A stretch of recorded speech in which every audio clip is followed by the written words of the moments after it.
Selamat siang yang terhormat Pak Mulyono sebagai dosen pengampu.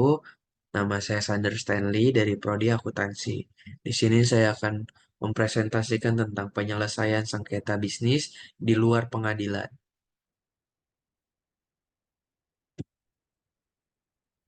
Seng- Penyelesaian sengketa bisnis di luar pengadilan. Sengketa yang terjadi di tengah manusia dipandang sebagai suatu hal yang natural, yang tidak bisa dihindari. Sengketa bisa berbentuk perdata atau pidana. Dalam sengketa sekurang-kurangnya melibatkan dua pihak. Sengketa tidak akan timbul apabila seorang tidak mengajukan gugatan kepada pihak lain. Gugatan bisa dikatakan sebagai bentuk ketidakpuasan dalam komunikasi. Sengketa yang tidak cepat diselesaikan dan dibiarkan berlarut-larut bisa menimbulkan bahaya dan kerugian. Kepada para pihak yang bersengketa, diakui bahwa sengketa tidak mungkin bisa hilang dari kehidupan manusia, namun sengketa bisa diminimalisir. Secara umum, proses penyelesaian sengketa dapat diklasifikasikan menjadi dua, yaitu penyelesaian sengketa melalui litigasi dan penyelesaian sengketa di luar pengadilan dengan cara alternatif.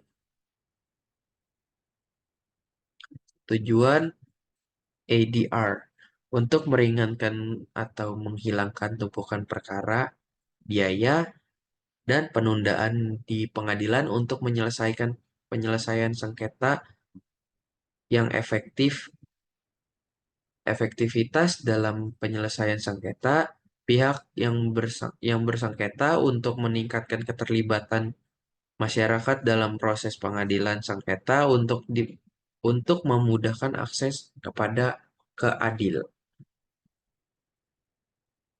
Di Indonesia, secara formal, yuridis, alternatif penyelesaian sengketa diatur dalam UU Nomor 30 Tahun 1999 tentang arbitrase dan alternatif menyelesaikan sengketa atau disingkat APS, alternatif penyelesaian sengketa, dengan cara konsultasi, negosiasi, meditasi, konsiliasi, atau penilaian ahli.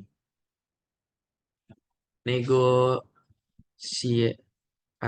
Negosiasi. Negosiasi merupakan proses yang unik, di mana keterlibatan pihak ketiga yang netral tidak diperlukan. Pihak bersengketa mengontrol sendiri proses dan hasilnya. Negosiasi dilakukan semata-mata berdasarkan kebijaksanaan pihak yang bersengketa dan hanya tunduk pada ketentuan-ketentuan yang mereka tetapkan sendiri. Para pihak yang bersengketa bebas memilih atau menetapkan waktu, agenda, lokasi, para peserta yang akan dilibatkan, subjek materi dan mencakup ruang lingkup pembahasan.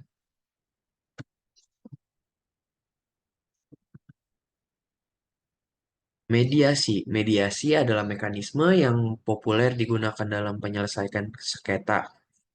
Mediasi dapat dimanfaatkan untuk menyelesaikan berbagai sengketa, seperti sengketa antar individu, difasilitasi, artinya negosiasi, artinya dalam meditasi terdapat proses negosiasi yang melibatkan pihak ketiga yang netral, yang disebut sebagai mediator. Mediator membantu pihak yang bersengketa bernegosiasi untuk menyelesaikan sengketa. Dalam kamus hukum Dinere mengartikan mediasi adalah suatu proses penyelesaian sengketa secara alami yang melibatkan mediator sebagai pihak yang netral, hanya dianggap sebagai fasilitator yang mencoba membantu pihak-pihak yang bersengketa mendapatkan kesepakatan atau solusi damai. Namun, mediator tidak mempunyai wewenang untuk membuat keputusan yang mengikat pihak-pihak yang bersengketa. Ada beberapa jenis mediasi, namun berdasarkan berdasarkan klasifikasinya dalam dalam 5 kategori, yaitu sukarela, wajib, fasilitasi, fasilitatif, evaluatif, dan transformatif. Mediasi mediasi sukarela berarti bahwa pihak yang bersengketa sepakat untuk menyelesaikan sengketa mereka. Mereka menentukan sendiri menyelesaikan perselisihan mereka, tetapi dibantu dengan mediator yang netral, di mana mediator memiliki sedikit otori- otoritas dalam proses mediasi. Dalam mediator memiliki kekuasaan untuk mengevaluasi sengketa dan memberikan saran dan resolusi kepada pihak-pihak yang bersengketa. Pihak mediator dalam mediasi mendorong para pihak untuk saling berkomunikasi dan membuat keputusan yang efektif, tergantung pada pihak dan batasan pihak yang bersengketa. Arbitrase.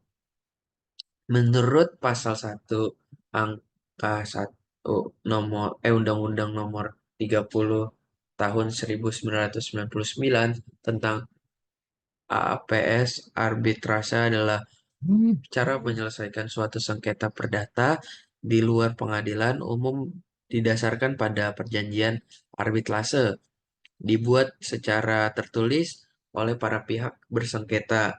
Menurut pasal 1 ayat 3 Undang-Undang nomor 30 tentang AAPS, yang dimaksud dengan perjanjian arbitrase adalah suatu kesepakatan berupa klausula arbitrase yang dicantumkan pada suatu perjanjian tertulis yang dibuat setelah timbul sengketa. Ada dua arbitrase, arbitrase AD, HOC, dan arbitrase institusional. Arbitrase AD, HCN, dan adalah arbitrase yang tidak memiliki lembaga. Artinya arbitrase ADHC bersifat insensitif, di- dibentuk secara khusus untuk memeriksa dan memutuskan penyelesaian sengketa tertentu dalam jangka waktu tertentu. Arbitrase ADHC dibentuk setelah sengketa terjadi dan keberadaannya berakhir setelah sengketa diputuskan. Apapun yang dimaksud dengan arbitrase institusional adalah arbitrase yang terlembaga, terstruktur, dan bersifat lembaga ini eksis meskipun sengketa telah diputuskan. Arbitrase arbiter diangkat dan ditentukan oleh lembaga institusional serta memiliki prosedur dan tata cara pemeriksaannya. Sengketa sendiri. Sengketa itu sendiri di Indonesia terdapat beberapa lembaga arbitrase institusional yang telah eksis seperti Badan Arbitrase Nasional Indonesia dan Badan Arbitrase Syariah Nasional Indonesia. Mungkin itu saja dari presentasi saya hari ini. Mohon maaf jika ada kesalahan kata ataupun pengucapan. Terima kasih.